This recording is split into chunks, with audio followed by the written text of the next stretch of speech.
The art of making a television studio out of a legitimate theater was removing the seats from the orchestra level and covering it over with a concrete platform that matched the level of the stage, making as large a space as possible.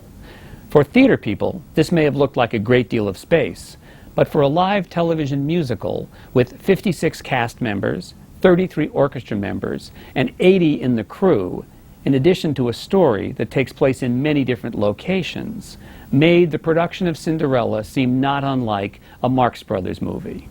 I mean, it was like this kind of room, and they're doing sweeping things, and if anybody had pushed hard, you know, the flat would have been over, and there'd have been 12 wardrobe people there waiting with clothes. It was just the most incredible thing, and they were mostly theater people who were used to much discipline and counting on everything working. And I thought, given the things that could go wrong, nothing went wrong. It was absolutely amazing. There were a lot of things like tearing around, hoping that you were getting the right angle.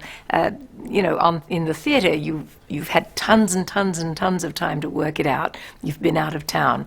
In this one particular performance for television for one night only, it was a bit of a scuffle, which would be putting it mildly.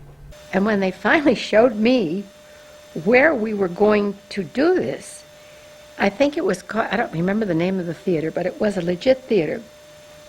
And not a big musical theater, it was just a theater. And they had fixed it over so that the CBS Symphony could play in it. And it was really a, are you ready, hi-fi, hot stuff studio. I mean, you really know that you're running from one place to another and people are ripping costumes off you and putting them on you, and you have to make your entrance there, and you just exited over there, and there's no cutting. So you have to be there. So that's why there's so many wonderful shows about live television, about things going wrong on camera, because there's no help for it, you know? So it's very, very different. It's a very, very different feeling, too. To know that people are watching live. In this studio, they had not just the cast of characters, but there was a chorus in there. There was a corps de ballet in there. And whenever they were doing the marches, they had to march up the stairs and down the stairs because they only had 10 feet. And when they were doing these big sweeping waltzes, it wasn't any more than 15 feet. And if you had even touched anything, there was somebody hiding behind it.